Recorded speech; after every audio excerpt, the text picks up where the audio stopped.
All right, folks, here we go. We are in the business, and we're starting off on Ascent, folks. The grand finals here for the Immortals. First Light, presented by GameStop, is about to go underway. Fun fact, used to work at GameStop many years ago. Got fired. We won't talk about it. Anyway. Surprised they let you on this broadcast then, Golden Boy. Jeez, got some bridges you burned. I don't think they knew. I went by a different name, Osvaldo, back in the day. Yes, that's right. You anticipated this moment coming in the future. I knew it would happen eventually. Definitely stoked to see this play out on Ascent, though. We have seen some Ascent so far today, but people are still trying to figure out exactly what their set pieces are for this, what the proper default is. Obviously, a lot of pressure can be applied through mid, and if you can't crack mid open, you can have some difficulty. But we're going with a standard, actually not so much. Defenders heavily stacked over into the A site, potentially anticipating TSM making this rotation on through as well. Yeah, I've seen A kind of be a point of interest for a lot of players as they're learning this map. I don't know what it is about it and what works, but let's also, as we dive deeper into this and we have a little bit of time here, let's talk about the compositions that we're seeing, because on one side, we have no Brimstone present, but TSM, they are actually going to be running Wardell on the Sova. Not surprising considering what the Sova brings to the table. You're going to have Drone consistently on the trusty Phoenix. Hayes, more than likely, Hayes is going to be playing the Sage there. And I've just been shocked with the fact that we've been seeing some like crazy strategies today, Gabby, with like Sageless comms. It genuinely just caught me off guard. But Sub Rosa is going to be able to get first blood on there, and Skylar pushes forward, and it's just TSM marches on through to the B site. But that kill is going to be dropped. Mitch does manage to find the target. Now we're going to find ourselves into a 2v3. Cloud9 need to try and retake this site here. You got to look for that Sova. Give your Cypher a little line of sight. Mitch, nice shot right through the structure there. It's going to actually provide Vice maybe an opportunity to go onto this right end here. And I think that was going to be scouted out. So Vice knows exactly where they're going to be.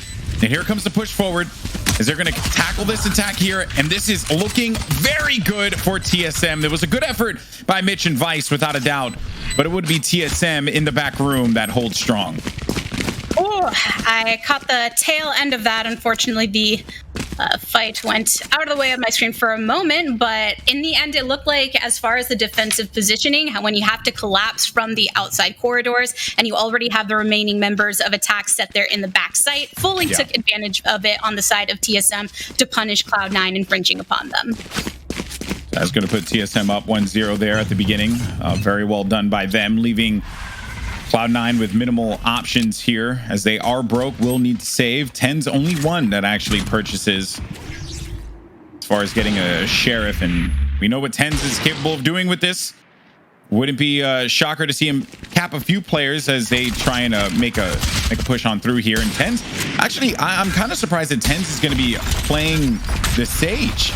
But I do like the changeup here from Cloud9. Didn't get to see the Gen G game, so I don't know what their game plan was there specifically. But as all that was going on, Wardell, though, it doesn't matter what kind of gun in his hand, so long as it's a sniper rifle or some kind of gun that contains a scope, he will find his mark.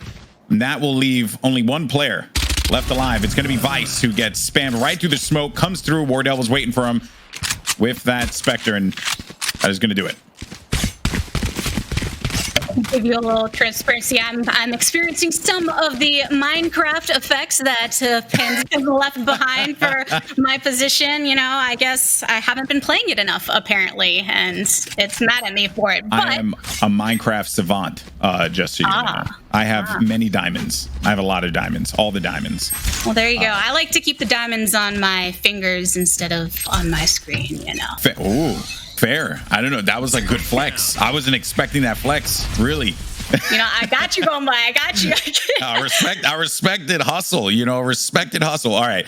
Well, let's just jump back in here for round number 3, as we're gonna see Sova playing over by the B site there, and just look at those shock arrows. It's kind of been the story here, right? Players taking advantage of the kit with Sova. Skylar gets 2 kills, though, and Mitch actually helps him out. That's going to leave a bad taste in TSM's mouth, as the only 2 players left alive are going to be Sub Rosa and Drone. Drone, though, is going to be firmly on this B site here, and I don't know if they're necessarily going to be expecting him here. And he actually finds one, but cannot find the second player there. Now that's just going to leave Sub Rosa. The bomb down over by B site. So you got to obtain that spike there. And I don't know if Sub Rosa has many options, but what he does have on his side, which will dwindle very quickly, is time. If Sub Rosa can get this pick on the Vice Gabriella, this can actually really present a winning opportunity here for TSM. And Vice out in the open, trying to, there you have it. Defender side taking that one away. First victory over for Cloud9 side. They weren't too worried about getting that loss in round number 2 due to the economy portion, but here, this does apply a bit of pressure over to the TSM side. Not enough money across all of them for full buy, so they'll have to scatter and make some purchases for the others. But on the side of Cloud9, we are getting some partial buys out in the meantime. I am going to click this link. Take it away, Golden Boy, while I fix my Minecraft. Do your thing. Don't worry about it. I will. Life finds a way. Life finds a way. All right, so now we're into the action here, and we're gonna have Cutler poking around on A side, seeing what he can pull away from this team, what kind of utility he can snag out of this.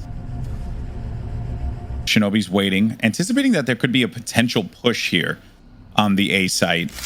Little does he know, players are actually going to be stacked up on mid. Another smart play there from Mitch. I actually thought you can send a drone through there. Joke's on me. And joke's on Mitch as well, unfortunately. Door is going to be closed, and now as time continues to tick away, so Rosa inching around here.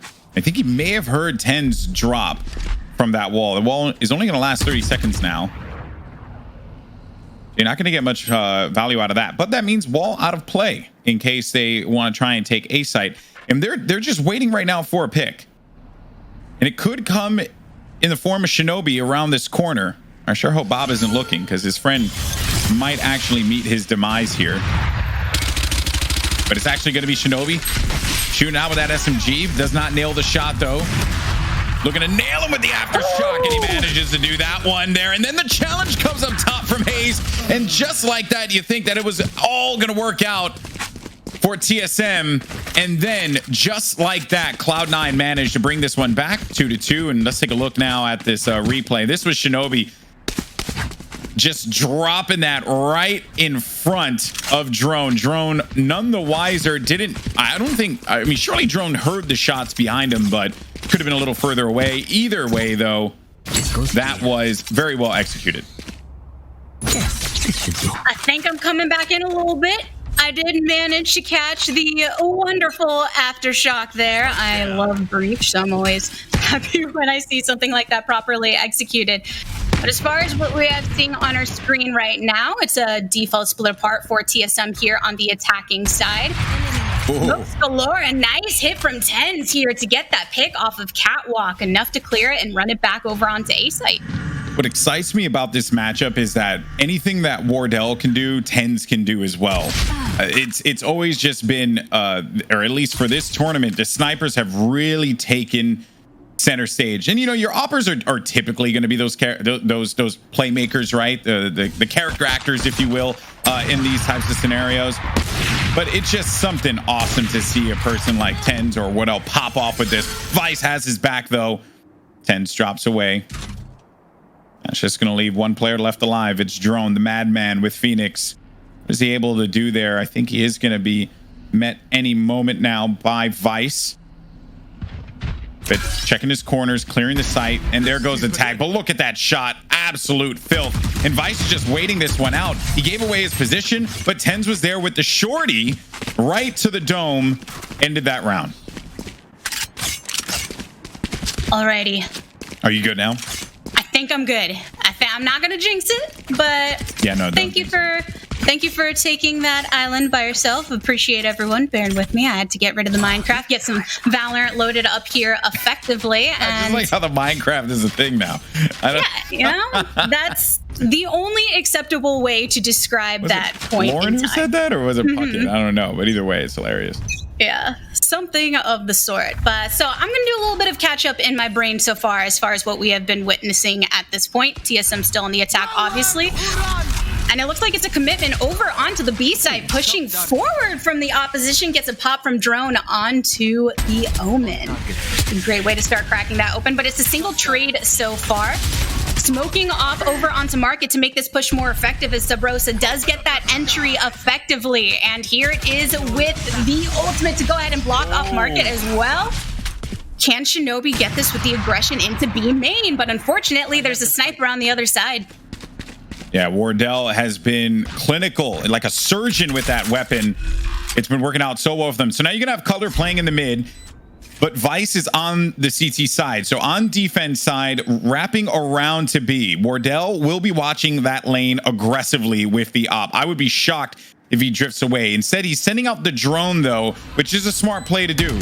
And he found him. He found the mark. He found the target. He also tagged him, too, forcing Vice to have to rip out that dart that is going to be sitting inside of his chest there. And now Vice is just going to try and poke this one out. Goes for the shot. Actually does a little bit of damage to Wardell. Not enough, though. And as Cutler came around the corner, he beams him right in the head. It's going to be 14 HP in a dream. He tried to wrap around and hit him with the right click of the classic, but instead it's Wardell who downs him with his very own classic. That's going to make it 3-3 now.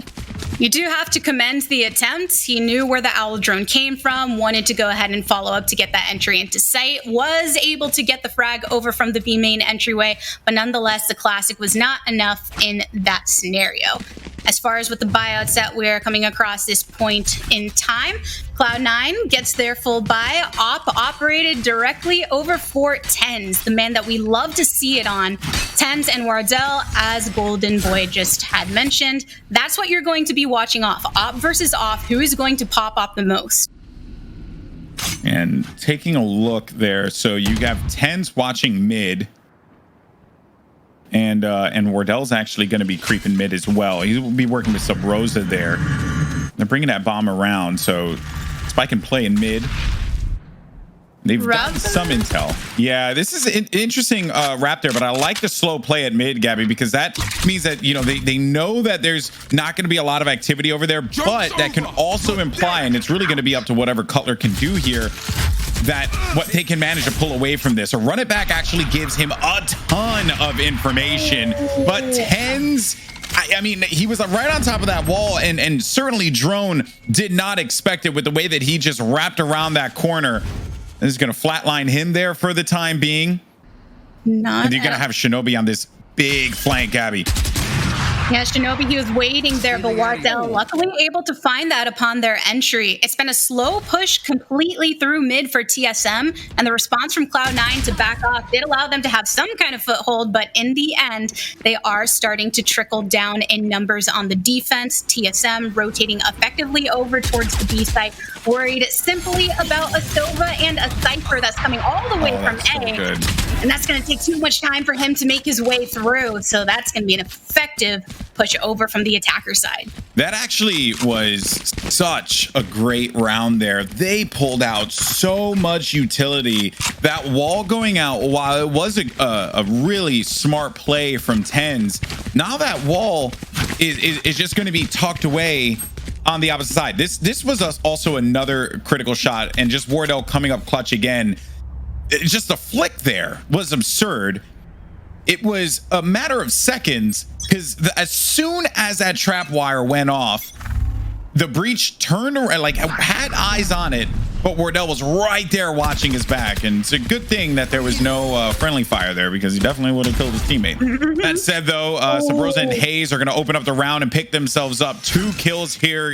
In Latigris, this is looking pretty solid for TSM so far. Let's see how they're going to be able to maybe look for this executor, and they're actually splitting a lot of this attention.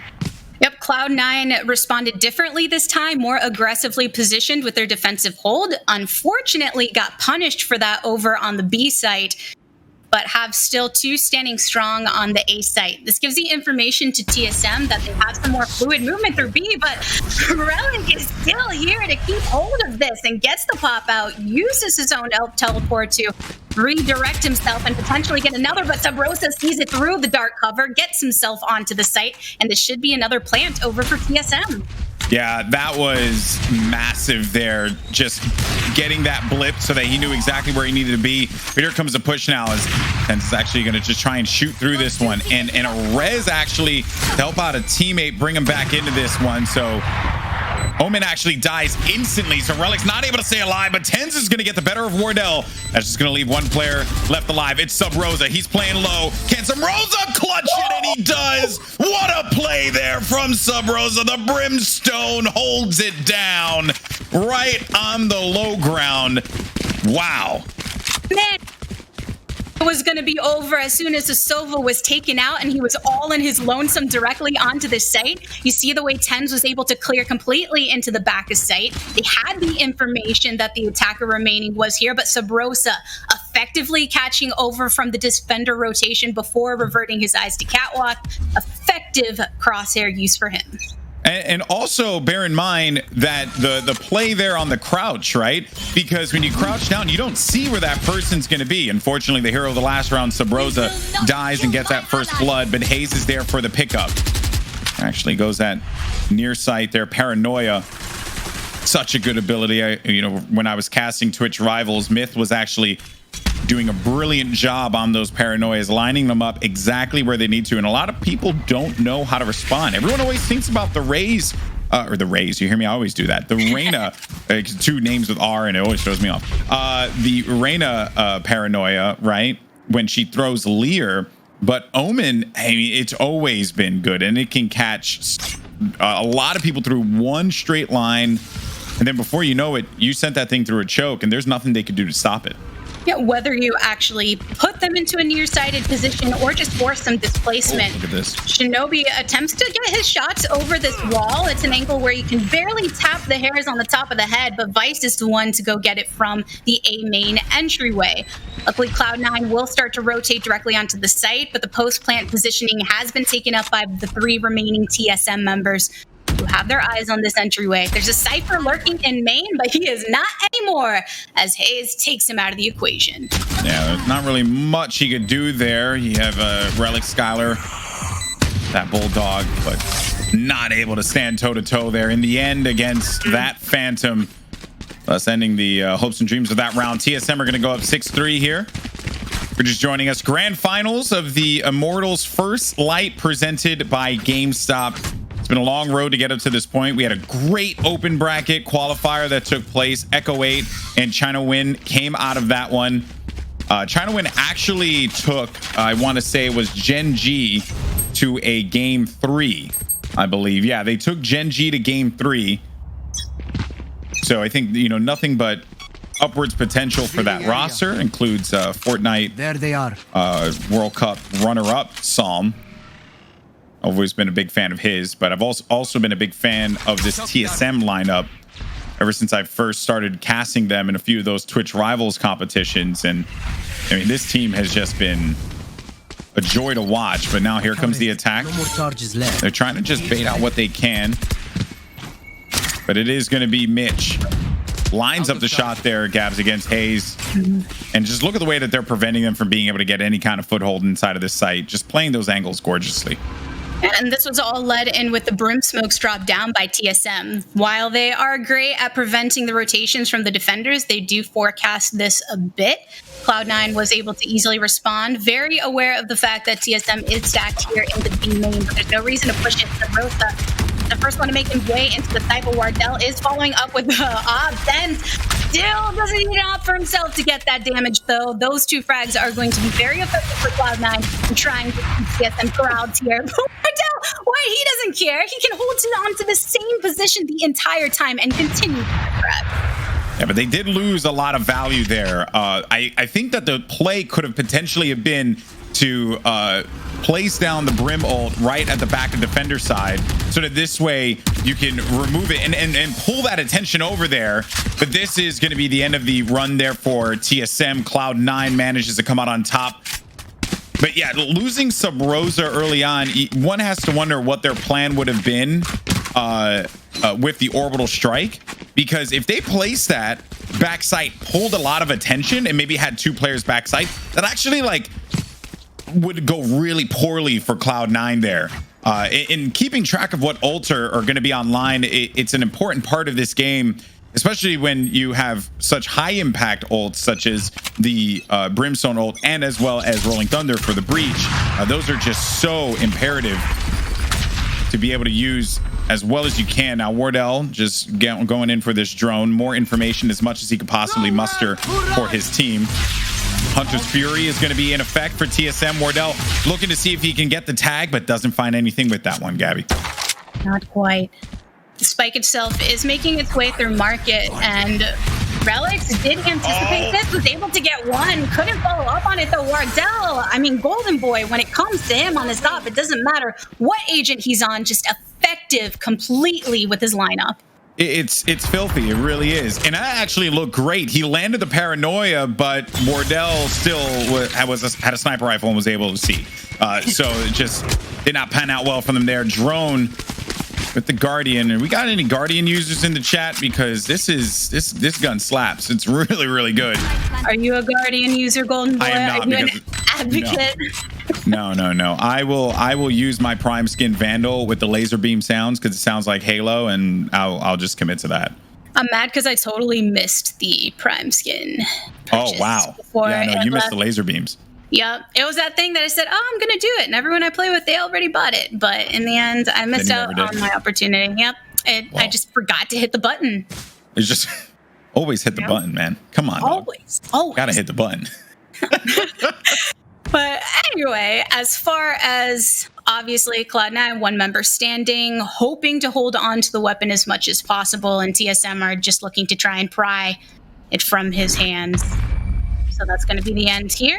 4-7, TSM pulling ahead in this one. Effective use on the attacker side.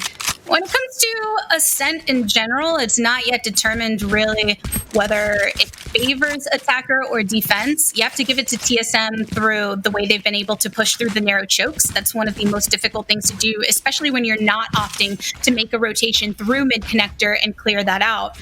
But Cloud9, on the other hand, they're also electing to keep most of their defenders directly on the sites, using things like trap wires to cover market and bottom of mid instead of positioning actual agents there.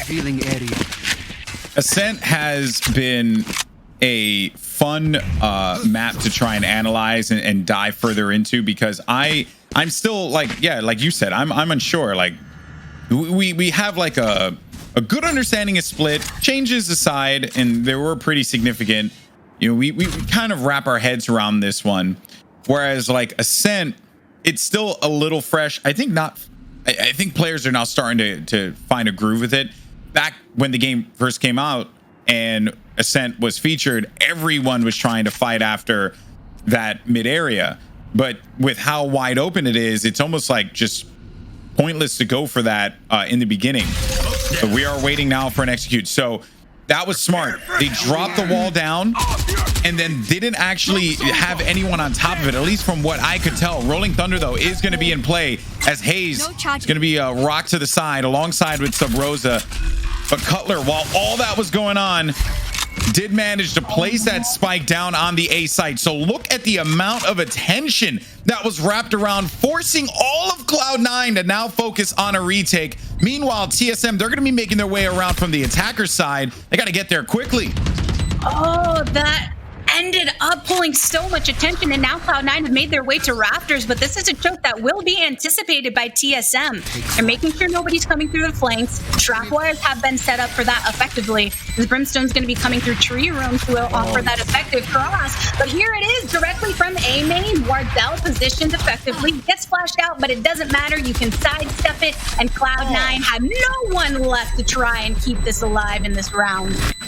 That was just next. I mean, well, everyone died there, but you know, I mean, because it's fine, right? You're going into the half, everyone could die.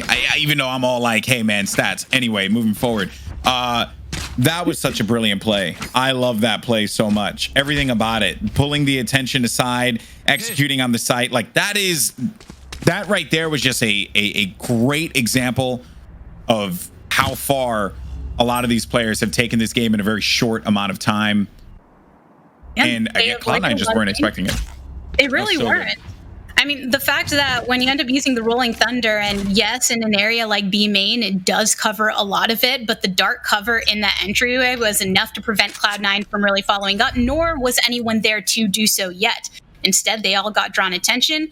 Now we're back at pistol rounds. That's going to be the opening frag. Drone with the aggressive positioning into B main, commonly seen by defenders right at the start of these pistol rounds to try and punish in those close quarters combat situations. And Drone loves doing that, by the way. He'll take that fight, 9 times out of 10, and he'll win that fight 9 times out of 10. That's just how comfortable he is. And every single time I see him on that Phoenix, it is always, I'm taking notes, I'm taking notes because he's just so precise with it. But now, here comes the attack here. They're going to push right through the smoke. And look at this. Actually drops him with that shock dart. Does a ton of damage, but it was not enough to get the kill. But they're down to 35 HP, this Sova. Very weak. Hopefully the Sage... Okay, the Sage is going to have the heal. She will. And the 2 remaining defenders over on TSM side, they're forced to make this slow rotation. Drone starts to peek out, and right there behind Tetris, Sage pops up, but everyone else, you have the Sova positioned in A main to send out that drone for intel. It's no secret that TSM is still on the rafters. There's another one from Drone, but in the end, it's the 1v1 Golden Boy. Yeah, and also you have that shock arrow. So the slow orb is placed, preventing Mitch from trying to get this angle. And that is going to have to be just Hayes going right for this one. And he had to commit to it. He had no choice but to commit to that diffuse. Slow orb was really smart. Also have to give credit where credit is due to Drone, because he dropped the molly right in front of Tens, forcing Tens to go over to the left of Drone. And then that allowed Hayes to nail that shot. That said, though, a big round win for Cloud9, hands down. They needed this one. They went down into this 8-4. Now looking a little bit better. They're going to have some guns to work with this round. They can easily make this into a 6-8 situation for them. Let's see how they're able to do this, as kind of getting a little bit of I don't want to say like a default, but you always, sometimes you see a lot of players like to just put pressure at mid. I don't think it's necessary, but a lot of players do like doing that, and Shinobi downs Hayes instantly there, finds one in front. Just look at that. Relics. That intel. Yeah, very well done. Yep, grabbed over. Sova knew that nobody was coming directly on the flank, and mid gave Cloud9 just the agency to move directly into this site. Tens, a great pickup to clear out over in this defender spawn area. And now with that, it's just a lonely Brimstone. A lonely shorty. Yeah, lonely shorty. He needs a shorty. Everybody needs a shorty. You could throw it. You could throw it from this distance. Maybe do like 20 HP. Clonk him in the head. Yeah. I think that works out. It's just like the way he's holding this angle, crouched down. Maybe you throw them off enough where then they end up shooting themselves with their better weapon, and that's the ultimate 200 IQ stat. If I will find a way to make that one happen. Yeah, I will most certainly find a way. Big round win, by the way, for Cloud9. I mentioned before at the beginning of the round, winning that pistol round, just giving them that moment to get back into this one. Whenever in any kind of tactical shooter too, when you think about a new map coming to the fray as an option, you'll sometimes have some teams adopt it early to get an edge on the competition, come up with some strategies for themselves to really edge them out. But then on the opposite end, sometimes everyone is still figuring out what those strats are going to be. So if Cloud9 has some pieces on the attack to try and really dishevel TSM, as they're probably going to default to what you see traditionally here, 2 over towards A site, 2 on B site, 1 hovering in the market area to keep the eyes on mid, as it is going to be more of an A positioning from the side of Cloud9. The paranoia from Omen at the beginning of the game prompted everyone to abandon their positioning. It didn't quite pull attention, but that was good use of utility there to not really allow them to take that aggressive angle. Now they start to creep back in. On the other side of the map, you'll have the Brim and the Cypher working alongside one another. Let's see what Sub Rosa and Cutler can whip together. There goes the push on mid, which you will see players do. They'll smoke out that mid archway and then creep in, but Wardell was there and read that one like an open book. Tried to see if he can get a kill right through the cyber cage, but it did not come to fruition there. They're just going to be held back for the moment. because of that Molotov. And Sub Rosa inside of the dark cover actually gets himself two. Color finds a headshot. Sub Rosa wasn't able to stay alive there long enough. Shinobi got the better of him there, trades out the gun, but Wardell is going to take his life. And that is going to be C9 losing out for the first time in this half here, but certainly was just Wardell rotating around quickly enough and had just all the intel necessary. And then Sub Rosa, massive play inside of that dark cover.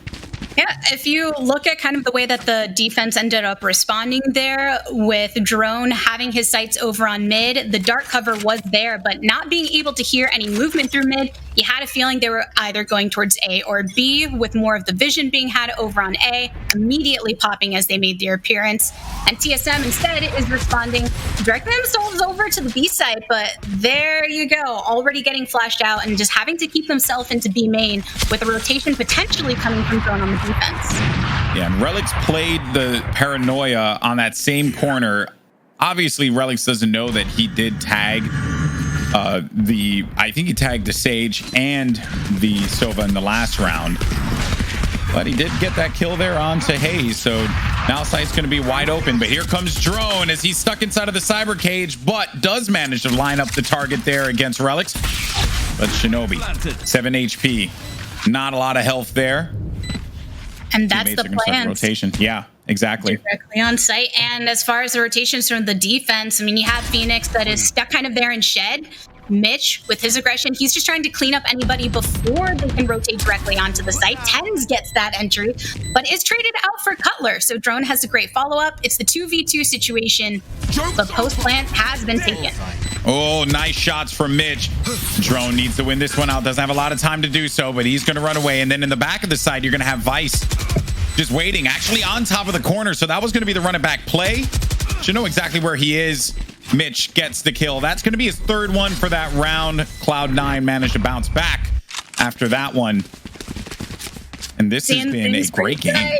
Yeah, 7-9 on the scoreboard, 4-8 going in from the first half, which isn't a terrible place to be if you're Cloud9. Obviously, they've made up a lot of steam in the meantime. The bank's looking somewhat flush over on for TSM. They're still holding on to those Phantoms. Yeah. You got, I think Hayes may have just picked up a Sheriff and light armor. Yeah. So the options are going to be very limited here. This is a critical round for TSM. They have to try and hold this one off. And if Hayes is able to get a kill with the Sheriff, might actually give him a gun to start to operate with here. Your feet! There's Rolling Thunder. Rolling Thunder. Yeah, they're gonna, and no one's gonna be on site actually, so they're gonna go in there for the retake. And Cutler nails a headshot right on top of Vice, thus kind of slowing down this push. You got the spike over by Wine. They're gonna be playing over there by A Long. Here's Skylar actually playing right outside of this one, and they're trying to pincer them in, Gabby, but it didn't work out. Now it's gonna be open in the backfield. What do they opt to do here? That's the question if they push in. I mean, that orbital strike pretty much locked the remaining attackers here into A main. There's still 45 seconds to go on the clock, so some movement, but so good. At this point, you do have Omen over on the B site to potentially either draw some attention or scout out how many defenders are remaining away from the A site. But Sova, he's still holding strong into Rafters, ready to peek anybody that pops out through those arches. Was so good. Okay, so they put dark cover on that archway because they wanted to give them the idea that they were going to be rotating out. That said, they made some noise and pulled away some of the attention there. Unfortunately, Wardell was not able to stay alive and get kills, but it was good because it actually took two players away. Now they just got to worry about Wardell on site here. But Wardell, that's easier said than done, and he gets himself 3 kills out of that one. The spike is down, but he is letting them know that his presence is certainly going to be felt here. And that is going to be the round, a big one for TSM, Latigris. You gotta give it to TSM for their patience as well, because definitely some efforts being made by the Omen, throwing out the utility to try and pay as much attention to the B site as possible. But Wardell, so confident in being able to anchor a site in his lonesome, and as soon as he got that intel from the Cypher ultimate, then easy cleanup as far as he makes it seems. And he'll let them plant there in that instance, right? There's no reason for him to expose himself. They already showed their hand. He knows exactly where they're going to be. You never want to full commit on a rotation there. While it did certainly seem like that, they made a ton of noise. You got to leave that one player on that site. And that is exactly why TSM are up 10-7 here. Let's see, though, how they're going to be able to work around on this one. Round number 18. Been a great matchup for game one in the grand finals on Ascent, which you and I were talking before we went live. I didn't expect that we were going to see Ascent, and yet here we are, 2020. What a year. I really didn't, especially when you consider that Cloud9 has gained a lot of their victories off of the shoulders of 10's performance. I'm not completely sure about their semifinals, but I know throughout the quarters there wasn't a single game they won where he wasn't top frag in the round, which is great and all as far as his performance, but for the team itself says something about where they rely for the power. So interesting to see them playing out here on Ascent in an effective manner so far. Yeah, on Sage. And I was talking to Brent earlier. I hate to give him two shout outs when one broadcast, but I was talking to him earlier. Line up with the bulldog. That I felt like Sage players were kind of going to get the crappy end of the bargain, because a lot of players are just going to be left there, maybe bottom fragging because they have to try and stay alive. And then you have 10's, who is arguably the top fragger for this team, picking up this very critical support agent, Wardell, doing his best to stay alive there. But it's 10's on top of the platform. Look at this with the wall. This is how you get clever. Oh no, but Drone is just a little bit smarter there with his aim. And he nails the shot. It's going to prompt Cloud9 to have to move around this, but Cutler cannot stay alive. Neither can Sub Rosa. And that, even though time was ticking down, is going to be a round win for Cloud9. My, oh my, 8-10 on the scoreboard currently as Cloud9 keep themselves here in game number one. We'll take a look at this again as Mitch is able to effectively clear through that doorway. And that really sets up the rest of the team. You do not anticipate that player coming from defense all that often. He was holding the angle looking at B main, given where they were pushing from, and then he just wraps around the side there. But all right, moving on though here to our potential opportunity for Cloud9 to bring this within one. Keeping to the same dark cover before, but a faster rotation from Omen to join the rest as Relics has joined them as they try to push through mid. Low drone going through, spotted by Cypher directly on the site. This is not been easy to move in. Oh, Sabrosa, he was in wine just waiting for him. Shinobi tried to just direct that spray on the other side, but it didn't work out that well. They do manage, though, to get onto the site. So before Drone can even do anything with this, he's going to have to remove this wall there. And then Wardell gets two with the Hunter's Fury. There's a player on the other side of the wall there. He's going to be inside of the dark cover. It's 10's inside of it. Peekaboo, but it's Drone who saw you. And that will be another round for TSM. But I liked the moxie, if I use a word from the 1950s, on 10's to be inside of that dark cover there. That actually took a lot of guts. In general, there was some surprise positioning that played a role during that round. For instance, Wine not always going to find someone there because of its limited view in terms of where the push is coming from, unless you have that intel knowing you're trying to catch them. So being able to pop directly onto the side of the Brimstone left an opening, but nonetheless, it was back and forth battle between them. And run it back right here to kick things off, mostly for information gathering, as Drone tends to enjoy using it for. Yeah, the run it back and the way that Drone uses it, if you find value with the kill, awesome. But if you get information, that is just as important there. Especially when executing from the position he was. There's so much that you can gather just looking over mid, whether it be the direct entry points into the sites, the fact that there's an absence there, then there's more likely to be a commit one way or another. Yep. And then just shots galore to try and throw some sights off, but that's a pop into the head of the So unfortunately, down one on the side of the attackers, but not nearly as detrimental if you find that self in that same position as the defense. I didn't talk about this, but we also have, if I'm correct, we got ourselves a little cheeky Aries in play. Always a fan of that. Love me some Aries. Perhaps with some structures to break through the way that the doors work on this map as well.